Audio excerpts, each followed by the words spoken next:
The COVID-19 virus has had major implications on individuals' lives as well as animals, plants, vegetation, crops, air and water pollution, along with other environmental factors.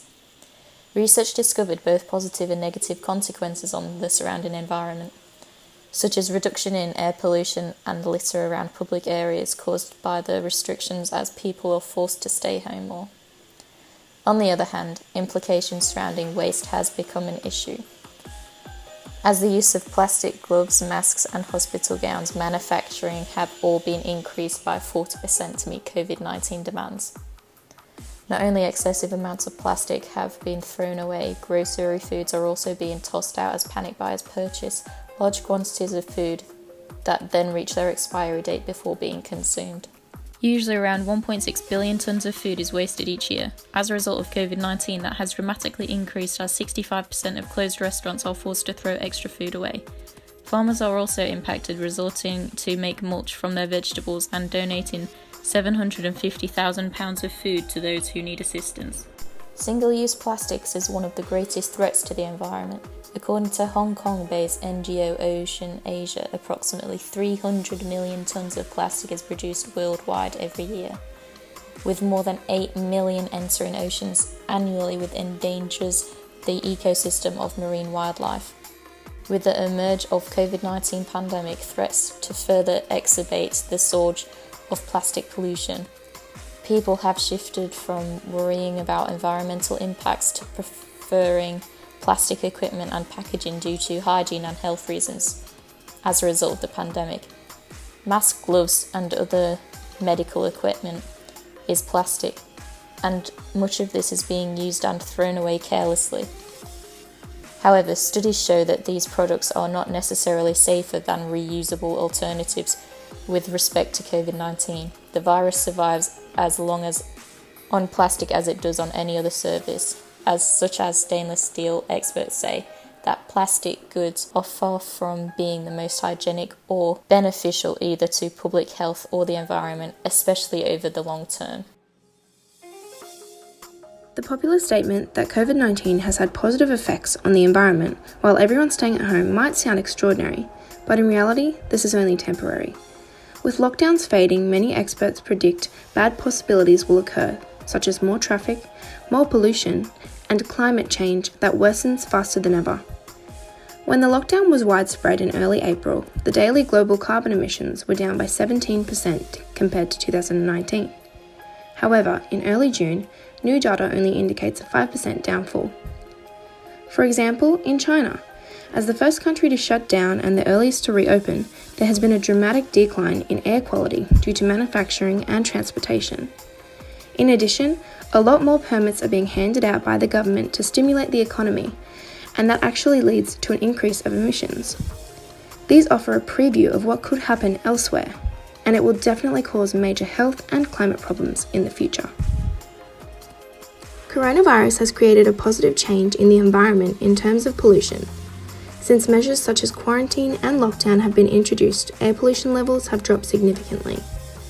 Worldwide, levels of harmful pollutants such as carbon dioxide, nitrogen dioxide, sulfur dioxide, and small particulate matter have plummeted as lockdowns continue. These pollutants are emitted from the burning of fossil fuels in transport, industry, and electricity generation, which is strongly and clearly linked to human activity. It has been analysed that COVID-19 could reduce CO2 emissions by 1,600 million tonnes this year, which is approximately 5.5% of total global emissions in 2019. Land pollution has also decreased with these restrictions, as individuals are requested to stay home and therefore cannot pollute outdoors. However, experts fear that greenhouse gas emissions and general pollution may rebound after the economy's recovery.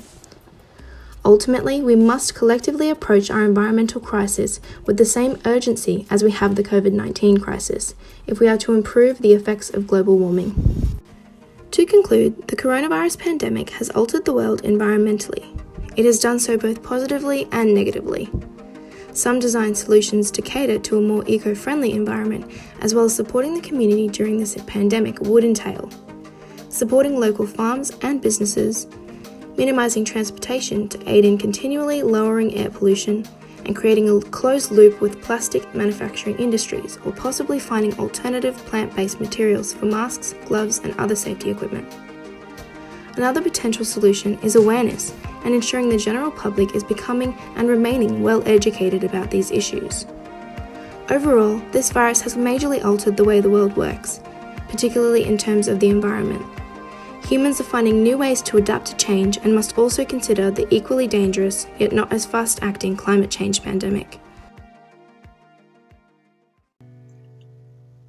COVID-19 created a movement of border closures and lockdowns which caused produce to be unharvested and rot into waste.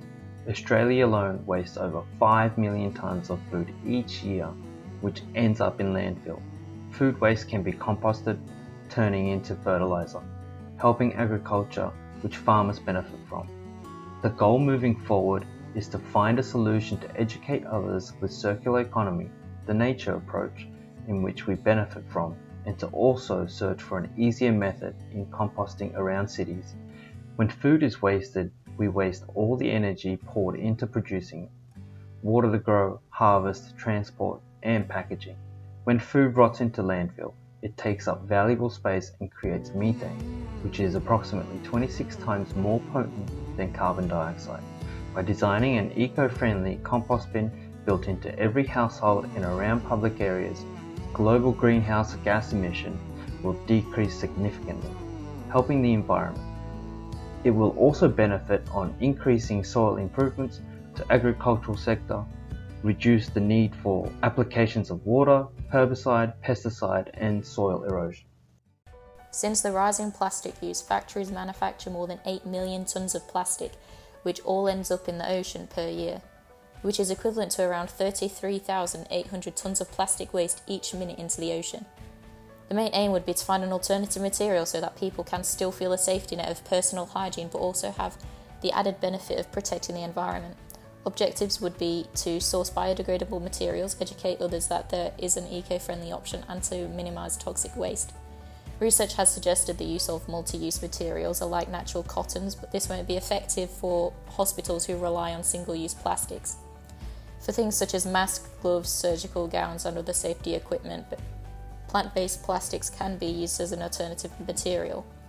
These bio-based plastics can be sourced from extracting plant sugars and converting it to PHAs, which is also used for other medical equipment such as patches. By implementing more closed-loop systems in products manufacturing stage, the future environment would potentially see a decrease of over 500,000 tonnes of plastic a year. Individual pitch. Area of interest. COVID-19 plastic wastes are impacting the environment, especially oceans and marine life. Context. Plastic has been related to hygiene and for being safe during the pandemic, but truth is that plastic is highly contaminant for the environment and neither the safer solution. Plastic has a lifespan of approximately 450 years. And a statement by scientists says that reusable systems can be used safely by employing basic hygiene. Project ideas. A campaign to inform and educate people about the proper use of plastics. Create a network of responsible brands and causes so people get to know and reach them easily. Promote an ecological and sustainable way of packing things. Conclusions. Plastic is not the safer solution to avoid the infection. Reusable is a good way to contribute and sustainable packaging must be considered. It's important to design more eye-catching and fun to encourage interest and interaction.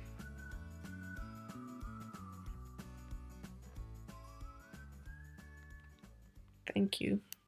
After the COVID-19, we still have to wear masks. Why? Because the worsening of the air pollution. My area of interest is prevention of a potential rebound effect that can cause a drastic increase in air pollution after the COVID-19 pandemic. Something similar happened during the financial crisis in 2008. Signs of increasing air pollution have begun to appear in China. WHO states that air pollution kills 7 million people worldwide every year. air pollution is also a major threat to the climate. So my project ideas are: first, create an invention that can work to capture or convert CO2 to O2. Second, create a cheap transportation that is environmentally friendly. Third, create a campaign or research event to educate and increase public and government awareness.